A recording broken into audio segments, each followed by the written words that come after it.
You know, in honor of Thanksgiving, let's get stuffed, everybody, with football and food. We got a triple dip on Thanksgiving Day, starting with the traditional Lions game, although they're trying to avoid a Thanksgiving tradition that they don't want to do anymore. Then we've got the tryptophan game between the Cowboys and the Giants. Take a little nap, see what happens. And then this one, at night, at Lambeau. Can the Dolphins turn around their frigid problems on the frozen tundra? We'll break it all down on a special edition of the Pregame PowerUp, and it starts right now.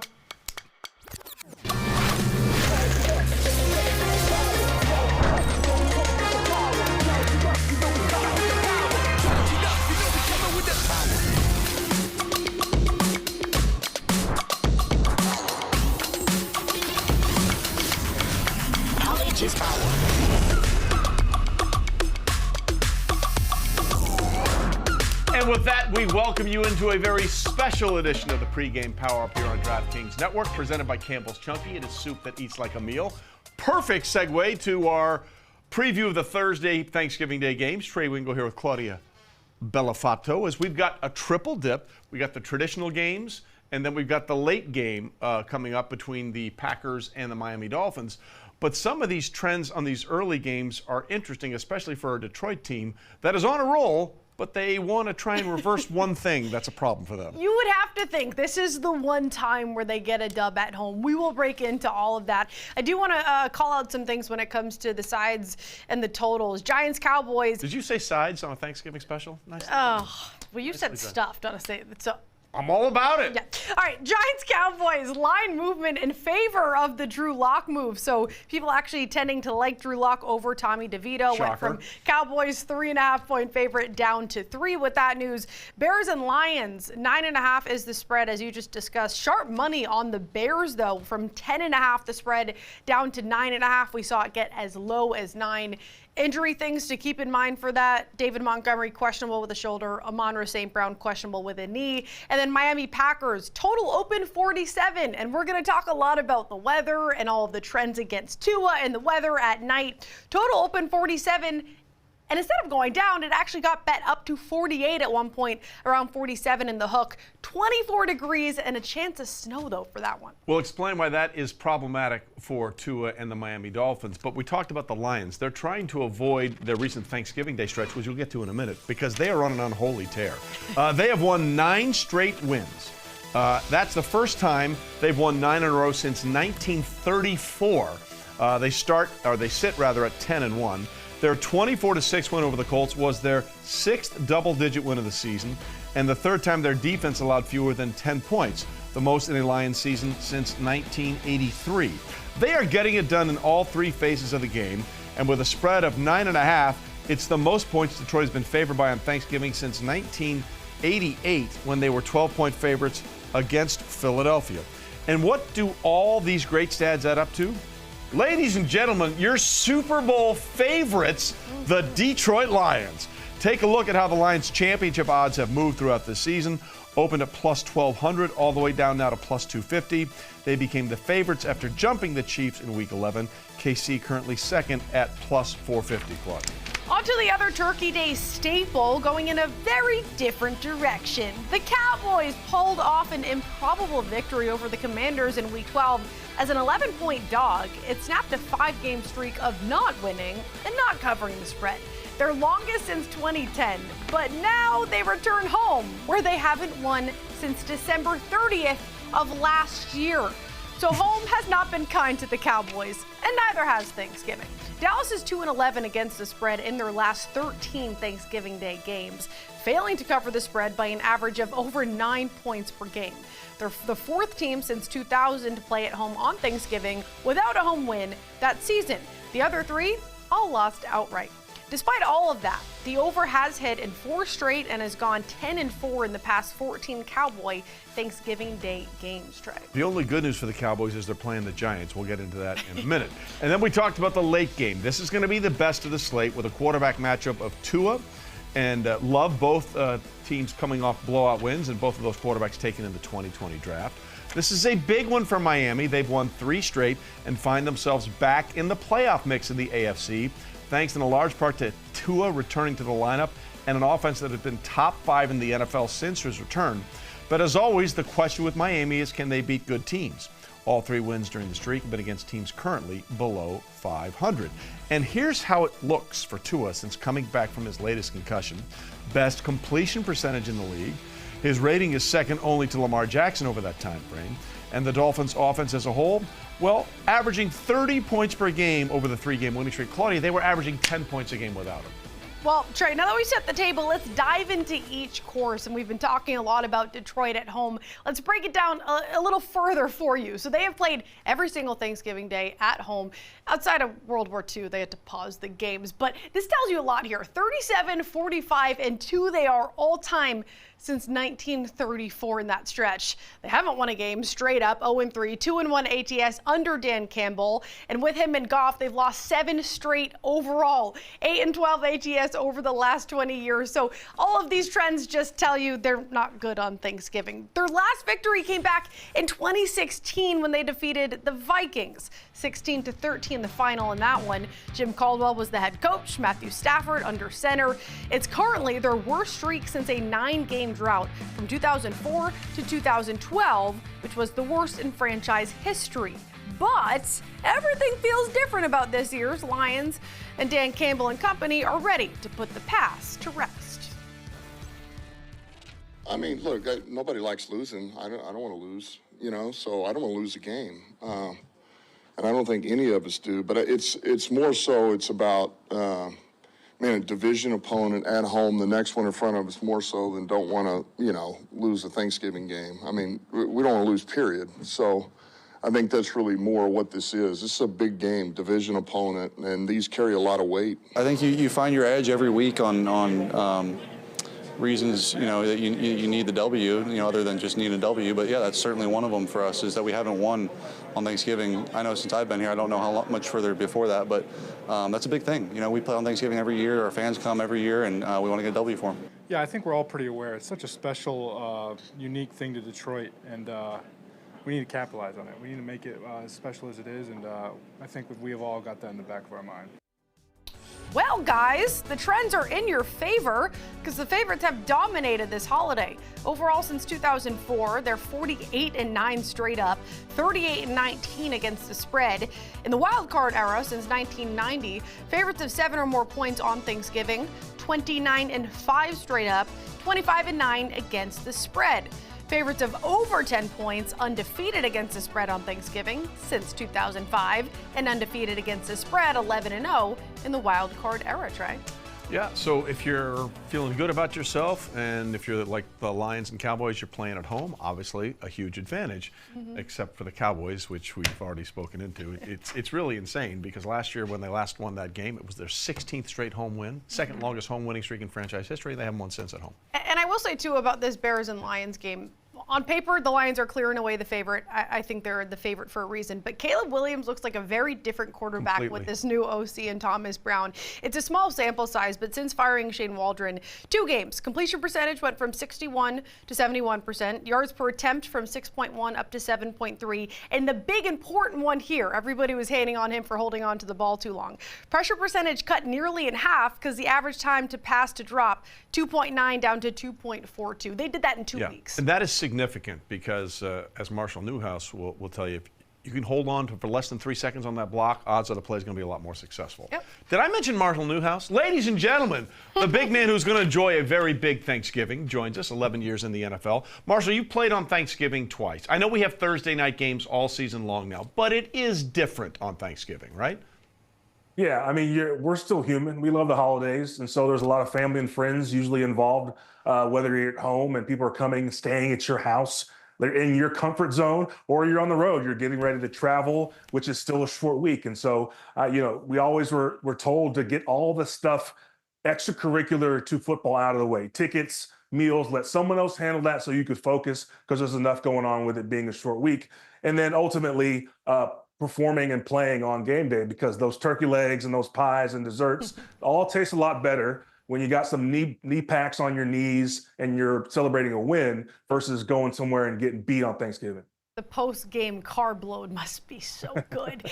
We just talked about some of the numbers behind what the Lions are going up against in terms of how they've performed at home. And they don't really need this win, but they sort of need this win. I just laid out some of the numbers with Caleb Williams and his new OC. How do you really see this matchup going, and what do you think of Caleb Williams' improvement over the last 2 weeks? Well, I balk at just the idea that just because the Lions don't need the win, this is something that they'll either take lightly. This is what they've shown us so far, a Dan Campbell coach team that doesn't care whether it's Jacksonville where things are falling apart. We're going to beat you by 40.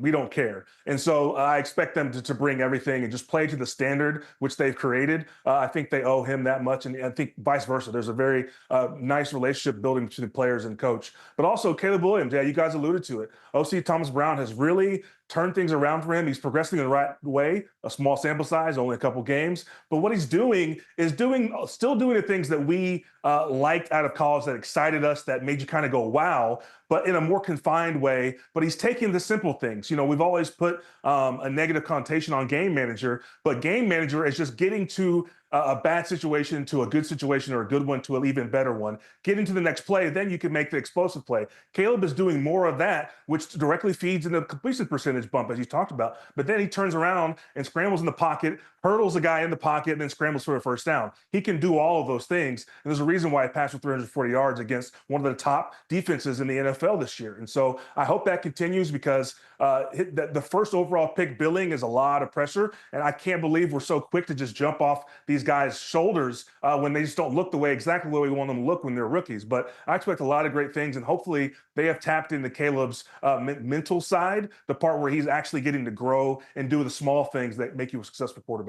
Well, you're so right about that. Look at what Sam Darnold has become on his fourth team. Look at what Baker Mayfield has become in his fourth team. Both of those out of the 2018 first-round draft class, first and fourth overall, or first and third overall. I mean, it does take time sometimes for the recipe to marinate and everything comes together. Let's talk about the Cowboys. They're hosting the Giants. It looks like it's going to be Drew Lock against Cooper Rush again, although Cooper popped up on the injury report with a little bit of a soreness in that knee. How important is this game for Dallas, not only in terms of the coaching staff, but players that want to be around next year, because it has been a dismal season? Well, first of all, can we talk about just the stinky nature of this game? I heard that they couldn't flex it out because of apparently a simulcast that they're doing on Nickelodeon, which is just crazy for the most expensive revenue-generating sport in America. But regardless, yeah, the Cowboys, you know, we've gotten used to Jerry's voice and hearing Jerry's voice, for better and for worse. But I think even if you remove him for the moment, these guys are playing for their jobs. They're playing and coaching for their jobs. No matter what he says about Mike McCarthy, both in the negative weeks before, being passive aggressive, or in the seemingly positive, these guys are playing for their job, because they have not lived up to their billing. Maybe they've been overrated in their billing because of the draw they have. But that last week in particular, I mean, without a crazy kickoff return for a touchdown by Kevontae Turpin, they gave up, what was an 80-something yard touchdown that late. All they had to do was tackle him in bounds, yeah, and the game's over. That's not the sign of a good team, that you are relying on a crazy play and then giving up another crazy play and happen to have an opposing field goal kicker miss an extra point. So they've got a lot of reckoning to do within their walls, and I think hopefully the pride takes over, where guys, regardless of position, are playing for something bigger than the rest of the season. Marshall, let's talk about a place that you know pretty well, playing there for 4 years, Lambeau Field. Elements are an issue, and they're an issue for Tua. We already have a lot of trends going against Tua at night against good teams. You throw the elements in there, we're talking about snow, 20 degrees. It's certainly going to present some problems for him in this Dolphins-Packers game. And tell us the truth, as a team, how much does the weather actually go into game planning when you're facing a warm weather squad? We don't change our game plan much, but we just know that warm teams, or teams that are out of it coming into Lambeau late in the season, are looking for a reason to lay it down, to kind of let go of things a little bit. So I'd imagine Green Bay is going to try to get up on them early and force the issue and make them one-dimensional. Dolphins don't run the ball great, but they have an explosive run game and pass game, so they can create explosives. But you want to challenge Tua. I always called it being the hammer and not the nail, and making them one-dimensional. Yeah, you find out pretty quickly in a cold weather game who really wants to be out there and really wants to hit. Marshall, thanks. We'll check back with you a little bit later on this edition of the Pregame PowerUp. Coming up, it's tradition since John Madden started it in '89. The MVP gets a big old turkey leg. We'll look at some players who could be eating at the end of tomorrow's games when we continue on the Pregame PowerUp. Pregame PowerUp is presented by Campbell's Chunky, soup that eats like a meal.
Welcome back to Pregame PowerUp, presented by Campbell's Chunky. Soup that eats like a meal. Upsets are not just for your stomachs on Thanksgiving. Wah, wah. That's right. We've also had a few big ones on the field throughout the years. The 93 Dolphins beat Troy Aikman's Cowboys as a 10-point dog. The Packers win over the Lions just last year comes in at number 2 on the list. And we could possibly see some history tomorrow. The Bears were as much as 10.5-point dogs during the week, so some potential depending on where it closes. Plenty of memorable moments on this holiday, and who better to look back on some of the best than Emerson Lazia. Thanksgiving is here. It's the best time of the year because for me, I love football, I love food, and unlike Aaron Rodgers, I do love my family. Here are my top 5 Turkey Day moments in NFL history. Coming in at number 5, 1998, rookie receiver Randy Moss, 3 catches, 163 yards, and 3 touchdowns, announcing himself to the world and reminding Dallas what they were missing out on when they did not draft him that year. Number 4, how about a 6-pack for supper? Bob Greasy, 1977, 6 touchdown passes, a Turkey Day record in which Peyton Manning matched nearly 3 decades later in 2004.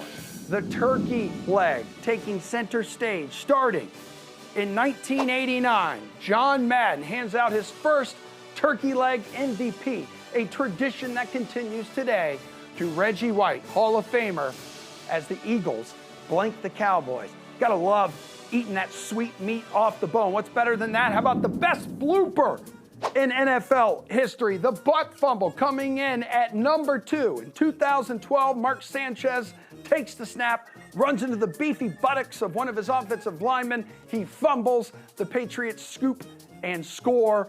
And now that play is talked about every year, the epitome of the New York Jets. But number 1 on my top 5 Turkey Day moments in NFL history, 2001, the halftime show of the Cowboys game.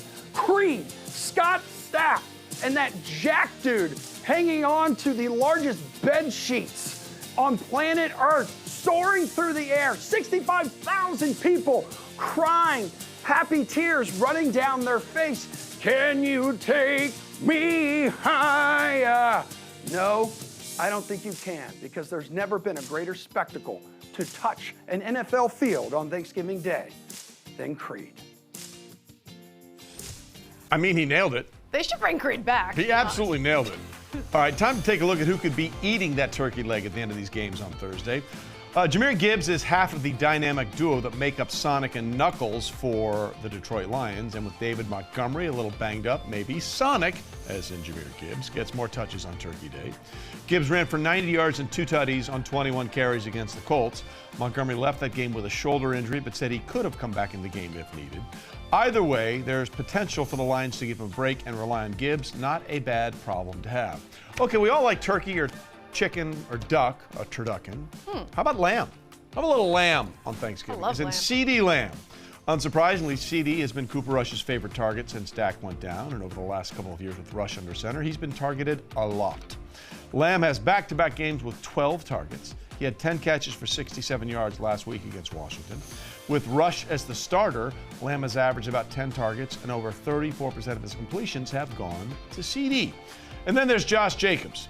Had 108 rushing yards and 3 touchdowns in the Packers' Week 12 win over San Francisco. Jacobs' 944 rushing yards this season are the 4th most by a Packer running back through 11 games in the Super Bowl era. This one in Lambeau tomorrow night is going to be cold, below 30 degrees, with a chance of snow. The Dolphins might have a tough time bringing him down. Jacobs has forced 67 missed tackles this season, the 3rd most in the NFL. Let's take a look at some other players that may eat on Thanksgiving with the help of Next Gen Stats. Taking a look at this Dolphins and Packers game. A stat that we talk about a lot with Tua is his time to throw. He's averaging 2.41 seconds time to throw this season. That's the quickest in the NFL. He's completed 115 of his 145 quick passes for over 1,000 yards, 7 touchdowns, and 2 interceptions. And that bodes well for the offense in this matchup because the Packers have have allowed over 7 yards per attempt to quick passes this season. That's the most in the NFL. And one player that has benefited from these quick passes, that's tight end Jonnu Smith. He has totaled 367 receiving yards on quick passes, the second most among all tight ends. He has generated 89 receiving yards over expected since the Dolphins' Week 6 bye. And he does have 3 touchdowns over the last 2 weeks, but the biggest red zone target is running back De'Von Achane. He ranks top 3 among running backs in targets, catches, receiving yards, and touchdown receptions in the red zone this season. And taking a dive into that, he's been targeted over 31% of his red zone routes. That's the 4th highest rate among running backs with a minimum of 15 such routes. So Jonnu Smith, De'Von Achane, both of those expected to be involved in this matchup against the Packers. Claudia, well done. While Achane and Smith are thriving in this quick pass offense for the Dolphins, Tyreek Hill's numbers have taken a gigantic hit. He's averaging 4 less targets per game and 3 less receptions compared to last season. Hill's receiving yards per game has decreased by 60.5 from 2023 to 2024. That is the 3rd largest drop in the Super Bowl era. And again, some of that has been because Tua has been out of the lineup. But this has been a winning formula for this team of late. 3 straight wins after beating the bag out of the Patriots last week, 34-15. And keep in mind, Tua as a starter has never lost to the Patriots, 7-0.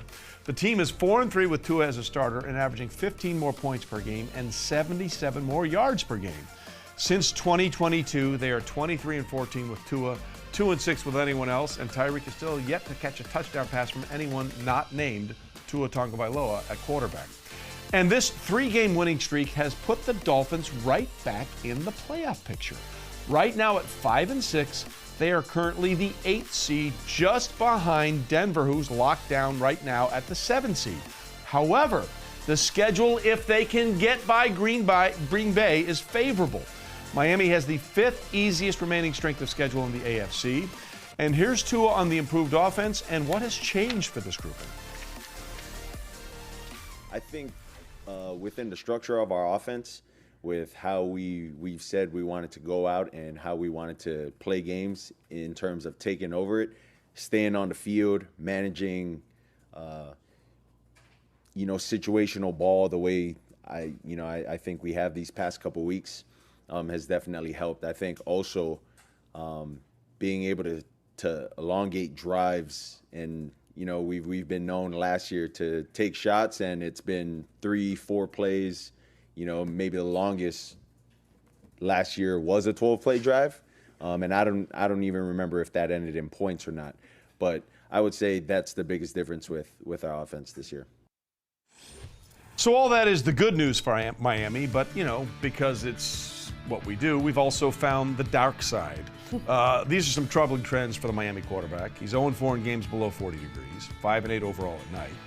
Lost 8 straight games to team above 500 at night. And the Dolphins as a team have lost 9 consecutive games in temperatures below 32 degrees. And we checked the forecast in Wisconsin at night. Calls for temps in the 20s. So that's cold. Much in the same way when you go play in Miami and they put the visiting opponents on the side where the sun is in the stadium all the time, that's a problem. And this is what they do here now, Claudia. Yeah, I mean, you have to admit, though, that this offense, and I know all these trends are against him, the weather's against him, but he leads the NFL in completion percentage since he has come back from injury. And this offense is so clearly different with him under center. We talked about Tyreek Hill. And Tyreek Hill, you would think, has the same mindset as Justin Jefferson. When he sees the other guys eating, it doesn't matter as long as they're winning games. And you would think that's how this Dolphins squad is looking. And on the other side of things, the Packers receiving room has been so underwhelming. And that's a mix of Jordan Love and just also the receiver. So I do certainly give the edge to the Dolphins' talent. And the other thing is, this is so in their heads with Miami about the cold weather. I mean, as soon as they won the next game, it's like time to change the narrative. So much in the same way the Lions are very aware they've lost 7 straight games on Thanksgiving, Miami is very aware of how bad they've been in cold weather, and they are looking to get that thing turned around. Just wear extra layers. Come on. Isn't it easy? Kidding. Let's take a look at the betting splits. 83% of the handle on the Lions to turn around the awful trend at home. They like them to cover 74% of the bets, 88% of the handle. So all the sharp money on the Cowboys and Lions. A little bit different, though, when it comes to the Packers. just under 50% of the handle and 60% of the bets. For more on how the Turkey Day liability is panning out, here's our anonymous sportsbook informant, Captain Book, with an ode to one of the only Thanksgiving movies out there. Let's start by wiping that frickin' Dumbo smile off your rosy frickin' cheeks. Then you can give me a frickin' parlay buster, a frickin' spread, a frickin' total, a frickin' money line, 4 frickin' quarters to a bad beat. Oh, I really don't care for the way you're speaking to me. And I really don't care for the way the public has us lopsided on frickin' favorites with frickin' legs to a frickin' parlay that isn't frickin' fair. And I really didn't care to frickin' sweat out a frickin' 12-leg and overcome a frickin' backdoor to get right here to have you smile at my frickin' face. I want some frickin' dogs and some frickin' unders too. So what are you really scared of? The Lions, the boys, and the overs. Oh my what? You're cooked. For someone who's never seen that movie. I want a bleeping car right bleeping now. May I see your rental agreement? I threw it away. You're bleeped. Planes, Trains, and Automobiles, one of the greatest 17-second sequences in the history of movies. You and Pritch were both smiling. I was so confused the whole time. I have no idea what that movie is. Let's bring in someone else who knows a thing or two besides what happened 3 weeks ago, and that's Mike Pritchard, former NFL wide receiver, works on the DraftKings trading floor. Trains, Automobiles aside, Tua's talked about it changing the narrative. Pritch, you'll find out pretty quickly whether or not someone really wants to play in cold weather. Do you think they can turn this around tomorrow night in Green Bay? I think so. I mean, Claudia mentioned layered up. It's the opposite, Claudia. You don't want to layer up because now you're thinking about the cold. Skin to win, baby. You want to go out there with no sleeves. That's right. Let's suck it up for 60 minutes and let's get after it. I think with Tua back in the lineup, certainly the Dolphins offense has improved with the passing game, but they had to run the football too without him, and that changed their mindset a little bit. Defensively, though, is what I'm worried about. As on the road, they're allowing almost 5 yards, actually right at 5 yards per carry, and that's right in the wheelhouse of Josh Jacobs. But I think offensively, Tua will respond. Now, as a team, we'll see if Miami can respond. I think Tua's ready for the challenge this weekend. Like I said, though, Josh Jacobs, they've been reliant on, maybe too much so, because the wide receiver room has been underwhelming. And, Mike, it was a total joke, okay? My heat's been on for like 3 months now, all right? So let's talk about the dogs, who I know you love. We're getting the Dolphins over a field goal. We've seen Bears money, Giants money. If you had to pick a dog to win outright or maybe just to cover, who are you going with? Well, Claudia, they knocked it down for me. I wanted the 10, but it's 9.5 now with the Bears. But, this 3.5, this hook situation with Miami is intriguing to me. I think offensively, like I mentioned, if they do show up and if the defense does show up and kind of neutralize Josh Jacobs, not allow Josh Jacobs to do what he did last week and certainly what he wants to do in this football game, if they can do that, if they can control that a little bit, I think there's a chance for them to get inside that number. All right, highest game total here is obviously the Lions and the Bears. We talked about the improvements with Caleb Williams with Marshall Newhouse earlier. If that total's going to hit the over, it's going to have to be Caleb and company responding in kind. Do you like that? I do. I love their personnel. I love the fact that they've changed.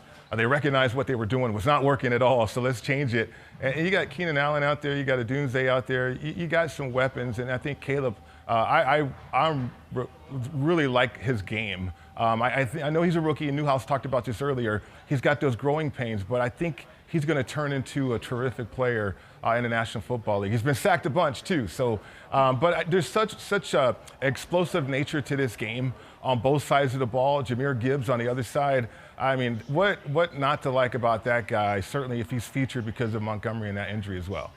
Pritch, who gets the turkey leg tomorrow? I'm going to go with Jahmyr. I'm going to go with Gibbs. I think, he's got 800 yards rushing already, Claudia, but he's got 70 fewer rushing attempts than Saquon Barkley and Derrick Henry, so I think he goes off. Hey, man, I'm not going to disagree with you. Have a great Thanksgiving, Mike Pritchard out there in Vegas. We appreciate you. Absolutely. 6 wins combined, playoff dreams dead, lock versus rush. The Giants and the Cowboys has been nicknamed the nap game. But we're going to give you some reasons to watch when we come back. That's on the Pregame PowerUp. Pregame PowerUp is presented by Campbell's Chunky. soup that eats like a meal.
Welcome back to the Pregame PowerUp, presented by Campbell's Chunky, soup that eats like a meal. The Cowboys are playing their 57th game on Thanksgiving. That's the second most to the Lions. They've beaten the Giants twice on Thanksgiving, and they've won 7 straight over New York. But this game is in Dallas, and surprisingly enough, that's a problem. They're 0-5 on the season at home, despite being one of the best last year at home.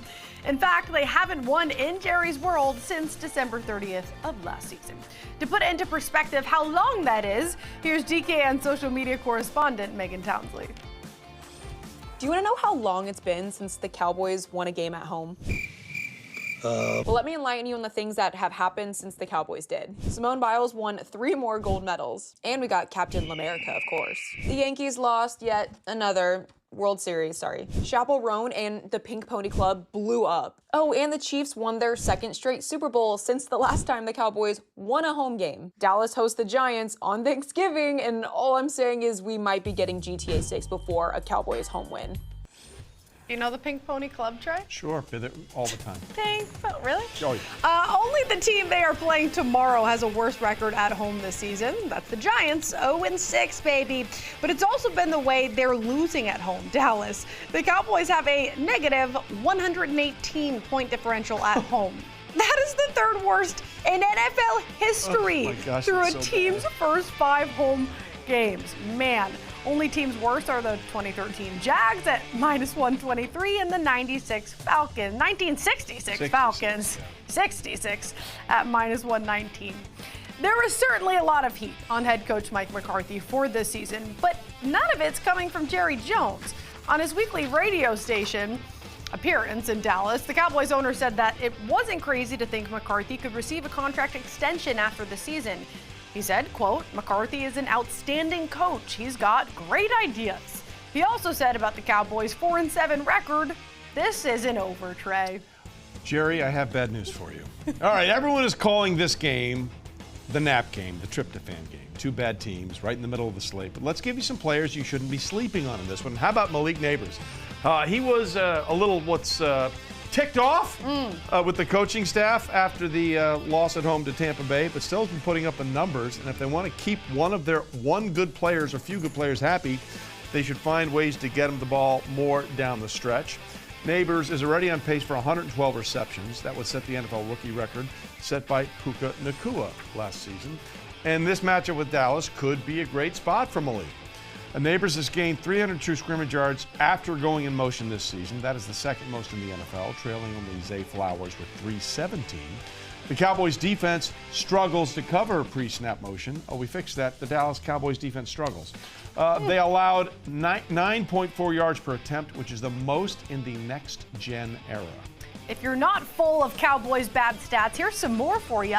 The run game has been bad. They rank 31st in rush yards per game, only in front of the Raiders. But it showed some signs of life against the Commanders last week with Rico Dowdle, of all people, rushing for 86 yards on 19 carries. That was his best output since Week 5 against Pittsburgh.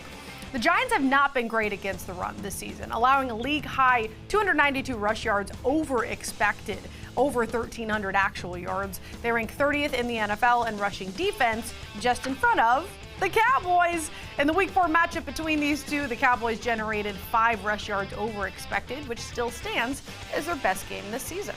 Well, Micah Parsons really enjoys Thanksgiving. He has 4.5 sacks in his 3 career games on Turkey Day. Last week, Parsons had 2 sacks against the Commanders, and he's been a beast since returning from injury in Week 10 with 4 sacks in 3 games since getting back on the field. So let's put into some kind of perspective what he means to this defense. Everything. Parsons has generated 18 total pressures since returning to action in Week 10. That's the 4th most in the league over that time frame. Despite missing 4 games, he's accounted for over 20% of the team's quarterback pressures this season. When Parsons was off the field, opposing quarterbacks had an average time to throw of 2.98 seconds, which would rank second longest against any defense in the NFL this season. Now, the Giants could be on their 3rd quarterback in 3 games Thursday, with Tommy DeVito reportedly a long shot to play. That would mean Drew Lock, whom the Giants are paying $5 million this year to be their backup, would be in line to make his first start of the season, with Tim Boyle now as the backup. DeVito's injured his forearm in their loss to the Bucs last week and is officially listed as questionable. He did not travel with the team to Dallas on Wednesday, but is expected to join them later, whatever that means. The Giants are now at a race to the bottom, and they have the best odds to get there. You can bet the fewest wins on the DK Sportsbook with New York as the favorite at plus 180. The other 2-win team in the NFL is the Raiders, who play on Black Friday against the Kansas City Chiefs. Both these teams likely will be looking for a quarterback in the draft, and you can also bet Shedeur Sanders to go number 1 overall at plus 150. And the Giants' old quarterback has found a new home after being released by the team last week. Daniel Jones has signed with the Vikings. Jones cleared waivers and became a free agent on Monday. Not a surprise because no one was going to touch that contract. Jones reportedly wanted to sign with a playoff contender. He's done just that. Jones will be on a 1-year deal for the remainder of the season before becoming a free agent at season's end. And this makes a lot of sense because with the way Sam Darnold is playing on a 1-year contract, he's probably not going to be back with Minnesota. They have J.J. McCarthy, and if he struggles or if he's not completely ready, you have Daniel Jones there, and he's ready to get things going. Yep, it makes all the sense in the world. I do want to say one quick note on the Cowboys. They've ruled out tight end Jake Ferguson, which is important because we're talking about Cooper Rush, who's off the injury report, but maybe a little banged up, or Trey Lance. Maybe your guy does get a shot here. Why he's not even getting a sniff is beyond me, but whatever. Right, and that tight end, of course, is that safety blanket. So probably a big Luke Schoonmaker game, but that is a big hit with them not having one of their top pass catchers. Absolutely. And for more on all these games, let's go back to our big man, Marshall Newhouse. Marshall, your thoughts on Daniel Jones. Is this a good spot for him? Because it seems like it might be an opportunity for him to maybe get on the field. Yeah, if recent history tells us anything, this is a really good spot. Kevin O'Connell being a former quarterback himself and taking on this Sam Darnold project taking on J.J. McCarthy, who had his flaws coming out of the draft. I think Daniel Jones, I give him a lot of credit for being thorough in his decision making and kind of not jumping at the first team to show him interest and thinking, I think, in a long-term sense of, I want to be on a playoff team to see how they do things. I want to be under Kevin O'Connell. And then I want extra practices, even though he's on the practice squad, to prove myself. And because this is only through the end of the season. And then after that, we're going to figure out where I'm going to settle. So I think it's a good decision. Let's go back to the Cowboys talk. Jerry Jones says a lot. We tend to have a Jerry Jones headline pretty much every week. He's the only owner that has a post-game press conference. That is true. That is true. The latest headline, though, is that he has apparent unwavering faith in Mike McCarthy despite this past season. How much of that do you actually believe, Marshall? If we were just going off of vibes and his words, then you would say you wouldn't have much confidence in that. But Jerry Jones historically does not run around moving on from coaches very quickly. And so what you might think of Mike McCarthy is a different story. I played for him. I like him a lot. It feels like his leadership style, or the style that he is imposing on the offense and defense, has become a little stale, has become a little outdated. But Jerry Jones is not a guy, despite what we think of him as a very meddling owner, who changes head coaches frequently. And so I do think that there's some weight behind re-signing Mike McCarthy. I don't know how the length of that potential contract will be, but it sounds like he wants to keep things steady, which I actually agree with on a long-term program building standpoint. But I'd like to see something on Sunday that shows me that there's something there to keep Mike McCarthy around for. Yeah, look, I mean, Jerry's only fired one coach in midseason. That was Wade Phillips when they got off to a horrible start. Then Jason Garrett was there for a lot longer than people thought he should have been there. So Jerry does, when he does make a decision, he does tend to stay with it for a lot longer than some people think he should. You mentioned you played under Mike McCarthy. When you played under Mike McCarthy, your quarterback, as you can see over your shoulder, was none other than Aaron Rodgers. Now, Aaron Rodgers has recently said he's not sure if he wants to play in 2025. But if he does play, he only wants it to be with the Jets. I guess my question is, this cannot be a decision. Maybe this isn't even a question. Can this be? I'm telling you. Let me rephrase this. Can this Let's just take a seat. Pull up on the therapy couch. Tell us how you feel. Can this be a decision that the Jets leave up to Aaron Rodgers? I mean, it feels like they've left themselves no choice, but you always have some kind of leverage somewhere. I'm not a contract expert or a GM expert, but you wouldn't think that with all the things that have gone wrong, both before Aaron Rodgers and since Aaron Rodgers, that you wouldn't allow that much unknown to be in control of someone else outside of your office. But this is the organization that has now consulted a sports media entity, shout out to 33rd Team, to potentially consult to look for a new general manager. So they don't do anything normally. That shows itself in how things operate within the building in Florham Park. So I don't even know how to answer that question because it's so unprecedented for a quarterback who is not at the top of his game anymore. Yeah, I mean, I know Mike Tannenbaum. He's a friend of mine. I'm like, Mike, shoot or shoot. Recommend yourself, right? You were there before. Like, why wouldn't you just say, I've done the thorough research and I've decided far and away that I am the best man for this job? I mean, Rex Ryan, Eric Mangini, let's just go on down the line. Run it back. Herm Edwards, who else we got? Speaking of running it back, as we're having this conversation, Bill Belichick came to mind because we've been seeing him in the headlines as well. Some people connecting him to that possible opening of Dallas in the future. Some New York teams, which this guy has a lot to say about, and Trey. Curious where you think Bill Belichick will end up, and do you think he will be somewhere next season? I do think he will be somewhere next season. Everything he's been doing is after the last coaching kind of offseason spree and things didn't go according to plan. I think he's been gearing up, despite all the media stuff, preparing to start another program. But what comes with Bill Belichick, as I've stated before, is a sense of control over personnel and an owner who agrees to that sense of control. And so there's a lot of these organizations, entities that we don't know as intimately about how they really want to operate or what they would allow themselves to kind of give the power they would allow themselves to give away. And so to me, that's a package deal with Bill Belichick. And so it's got to be a team that signs up for that and knows they're signing up for that and that he feels comfortable with from a talent and a development standpoint. You know, I hear a lot of people say, maybe the Jets will do what they did with him, with Bill Parcells, and give him total control. If you listen to how Bill talks about the Jets, whether it's on the Manning cast or on his podcast. He is never afraid to tell people how he really feels about the Jets. There are a wild million scenarios for Bill. I just cannot see in any way, shape, or form that he turned him down and wrote on his resignation on a piece of paper after 24 hours. He knows what they are. I can't imagine he's going to go down that road.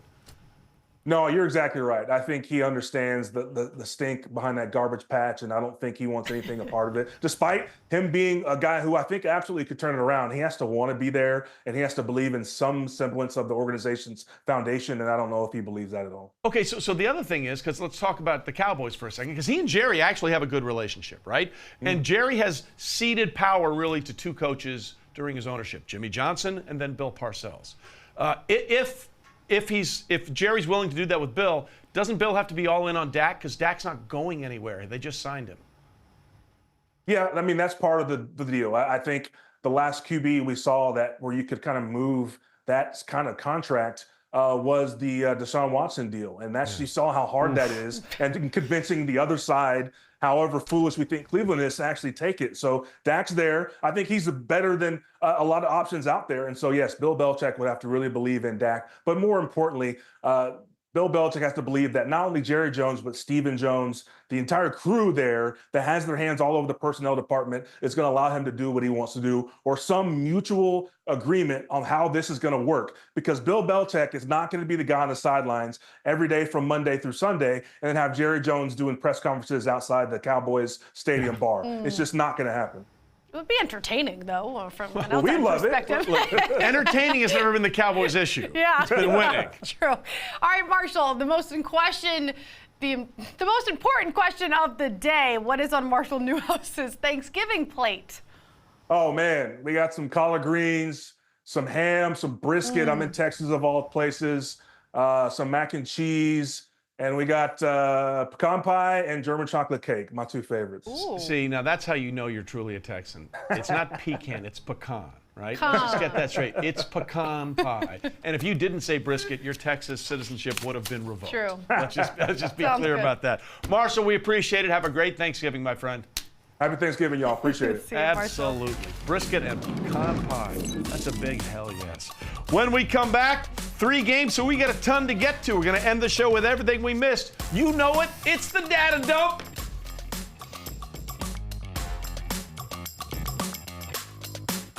Pregame Power Up is presented by Campbell's Chunky, soup that eats like a meal.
First time touchdown. Whoa, that's Save it. some turkey for me, Trey. No, absolutely it all. not. Those are late to the plate, get nothing.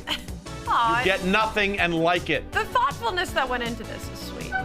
I'm All on the right. same round. All right. Let's go. Plus 550. Welcome back to the Pregame PowerUp presented by Campbell's Chunky Soup that eats like a meal.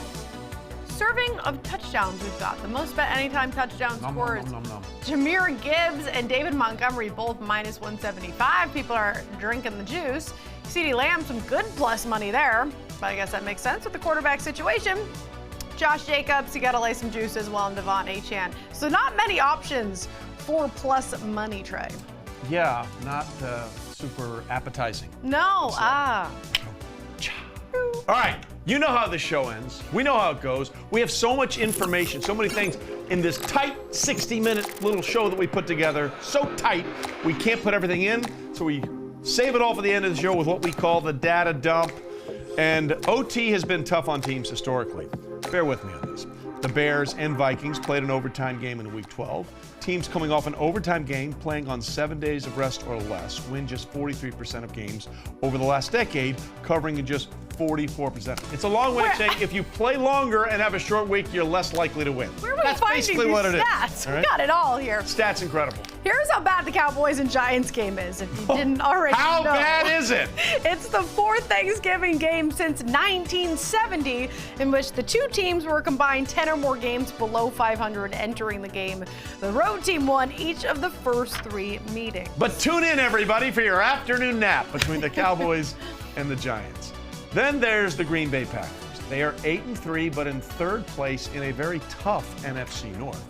The Packers are the sixth team since the 1970 AFL-NFL merger to have 8+ wins and be in third place or worse in their division entering Week 13. Each of the previous 5 teams either missed the playoffs or lost in the wild card. Some more trends for you. The Lions and the Cowboys haven't gone 2-0 against the spread on Thanksgiving since 2001, and they haven't both gone 2-0 straight up or against the spread on Thanksgiving since 1994. It's also the first time since 2013 and 2014 there are no road favorites on Thanksgiving. As far as the total goes, in the last 20 years, only 3 games on Thanksgiving have closed with an over-under below 40, and those went 2-1 to the over, Trey. All right, so obviously your day on Thursday is going to be filled with football, but it's always going to be also going to be filled with food. Is there a specific thing on the Bellafotto buffet of Thanksgiving that most people would say, oh, I didn't know about that, or it's new to me, or I'm interested? Is there one thing? Italian food? Really? I usually get heat for eating Italian food on Thanksgiving. Which is fine. I have to say, Which is fine. cheese and crackers is my Super Bowl, though. Yeah. I get all the cheese, I get the crackers, that's my Super Bowl. How about you, Trey? Cheese and crackers on Thanksgiving. You can't beat it. Well, listen, my family's from Texas, and my mom makes this thing called corn pudding. It's the most delicious thing in the history of the world. It's corn, so you think it's healthy, but then you just throw a bunch of butter and maybe a little sugar and a little cream. It's the greatest thing in the world. Well, pudding, sort of. Yeah, no, it is delicious. No, I've had it once. It's very good. All right, do you have a favorite Thanksgiving Day football memory? Actually, yes. There it is. My uncles have always been playing fantasy or betting, right? And I would sit on the couch when I was younger and just watch and sort of listen. But now that I'm in the field, we discuss it, right? Yeah. And then we go watch the games and we all have action. And then you look on brilliant. It. So, and I do, yeah. So Most of the really, time, knock on wood. when I asked Claudia her favorite football memory, what she heard is, what makes me look the best to my family? No, So it's the translation it helps me process that somehow got connect. missed. As I grew older, I could connect. How about you, Trey? Well, listen, I've watched football for a long time on Thanksgiving. Yeah, exactly right. Google Clint Loggling, the Mad Bomber, came in for an injured Roger Staubach playing the then Washington Redskins, threw 2 fourth-quarter touchdown passes to beat them in a game he had no business winning. After that game, as a rookie from Abilene Christian, Larry Cole, defensive tackle, said this was a victory for the uncluttered mind, which meant the guy didn't know what the hell he was doing, but somehow he won the game anyway. And we don't know what we're doing, but they gave us a show. For everybody in the Pregame PowerUp, thanks for watching it. Everyone have a great Thanksgiving.